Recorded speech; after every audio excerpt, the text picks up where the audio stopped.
अस्सलाम वालेकुम एवरीवन।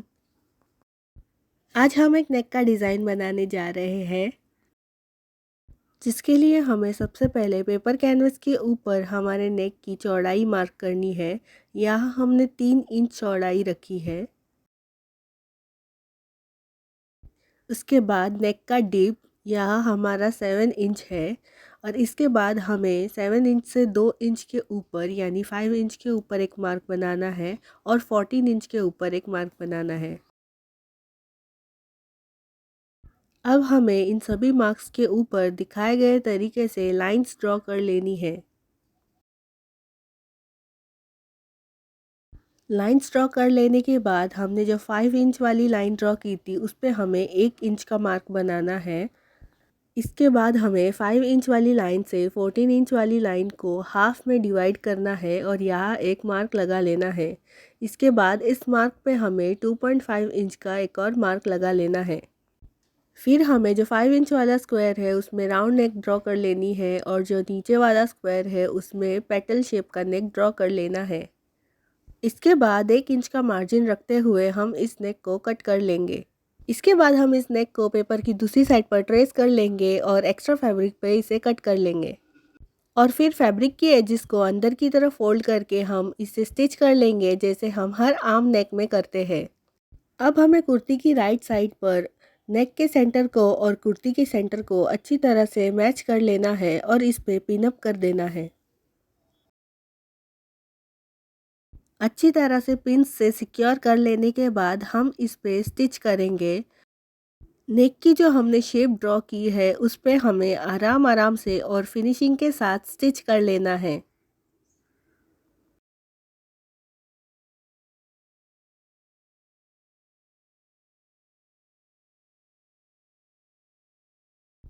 पूरे नेक को हमें ऐसे ही स्टिच कर लेना है और इसकी अंदर की तरफ 1/4 इंच का मार्जिन रखते हुए हमें इसे कट कर लेना है। कट करने के बाद जो अंदर से कैनवस निकलेगी इसे हमें अभी फेंकना नहीं है, क्योंकि बाद में इसे हमें पैच बनाने के लिए यूज़ करना होगा। पूरे नेक पे छोटे छोटे कट्स लगाने के बाद हमें इसे राइट साइड पे टर्न कर लेना है और इसकी कॉर्नर्स को भी अच्छी तरह से पॉइंट दे देनी है। अब हमने जो पेपर कैनवस रखी थी हमें उसे मेजर कर लेना है और इसके साथ हमें 2 से 3 इंच एक्स्ट्रा मेजर करने हैं। इसके बाद हम इसे 7 इंच वाले मार्किंग पे कट कर लेंगे और जो हमने मेजरमेंट्स की थी उसके साइज़ का एक फैब्रिक का पीस ले लेंगे। उसके ऊपर इस पेपर को रख के हम इसके साइड से मार्किंग कर लेंगे। अब हमें दिखाए गए तरीके से इस फैब्रिक को फोल्ड कर लेना है और इस पे स्टिच कर लेना है। स्टिच करते समय हमें ऊपर से 1 इंच का मार्जिन छोड़ना होगा। अब हमने यहाँ पे ब्लू और गोल्डन कलर की 2 फैब्रिक स्ट्रिप ली है। इन दोनों की चौड़ाई 1.5 इंच है। इन दोनों स्ट्रिप्स को हमें दिखाए गए तरीके से हाफ में फोल्ड कर देना है और फिर हम इन स्ट्रिप्स को हमारे पैच पर स्टिच करेंगे। स्टिच करते समय हमें इन दोनों स्ट्रिप्स में 1/2 इंच का डिस्टेंस रखना है।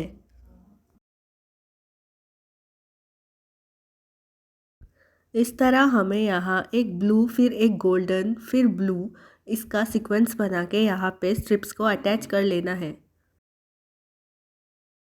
हमने यहाँ पे जो पेपर कैनवस को रख के शेप ड्रॉ किया था उसकी मदद से हमें सारी स्ट्रिप्स को इस पैच पे अटैच कर लेना है।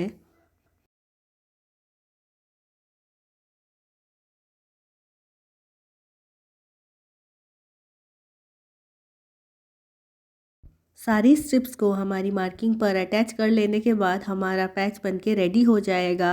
अब हमें इसे अपनी कुर्ती पे स्टिच करना होगा।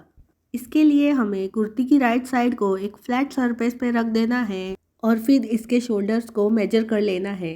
ये मेजरमेंट हमने जो कटिंग करते समय रखी थी वही होनी चाहिए। इसके बाद हमें जो नेक के कॉर्नर्स है उससे नीचे की तरफ 2 इंच की मार्किंग कर लेनी है और इस मार्किंग की हेल्प से हमें हमारे पैच को यहाँ पे एडजस्ट कर लेना है।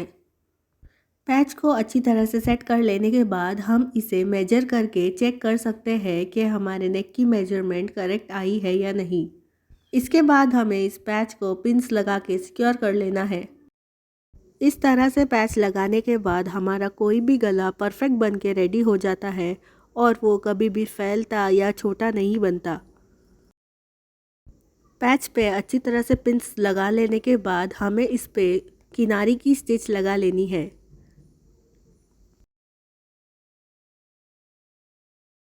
नेक के शेप के अकॉर्डिंग हमें आराम आराम से और फिनिशिंग के साथ इस पे स्टिच कर लेना है।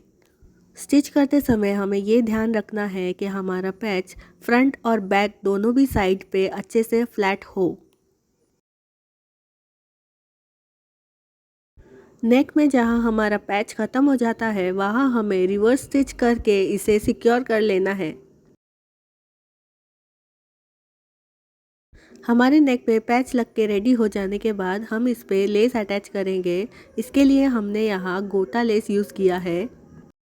हमें गोटा लेस को नेक की किनारी की स्टिच से 1/4 इंच की दूरी पर एडजस्ट करके स्टिच कर लेना है। गोटा लेस काफ़ी पतली होती है, इसलिए ये किसी भी शेप के ऊपर आसानी से टर्न होके लग जाती है। हमें सारे नेक में इसी तरह से लेस को आराम आराम से और फिनिशिंग के साथ अटैच कर लेना है। यहाँ दिखाए गए तरीके से हमें कॉर्नर्स को अच्छी तरह से फोल्ड कर लेना है और फिर इस पे स्टिच करना है।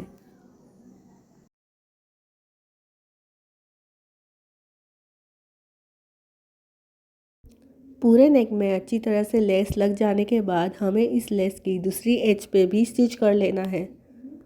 इस तरह से लेस के दोनों एजेस पे स्टिच करने से लेस बहुत फिनिशिंग से लग जाती है और ये बाद में स्पॉइल भी नहीं होती। अब हमारी नेक ऑलमोस्ट बन के रेडी है। इसे हमें रॉन्ग साइड पे टर्न कर लेना है और इस पैच को अच्छी तरह से ट्रिम कर लेना है। इसे ट्रिम करने के बाद हम इसे फोल्ड करके इस पे हैंड स्टिच कर सकते हैं या हम चाहे तो इस पे इंटरलॉक कर सकते हैं। अब हमारी नेक बन के रेडी हो गई है। हमने इसके शोल्डर्स को जॉइंट कर लिया है और ये इसका फाइनल लुक है। अगर आपको हमारी डिज़ाइन पसंद आई है तो इसे लाइक कीजिए और अपने फ्रेंड्स और फैमिली के साथ शेयर कीजिए और हमारे चैनल को सब्सक्राइब करके बेल आइकन को क्लिक कर दीजिए। Thanks for watching.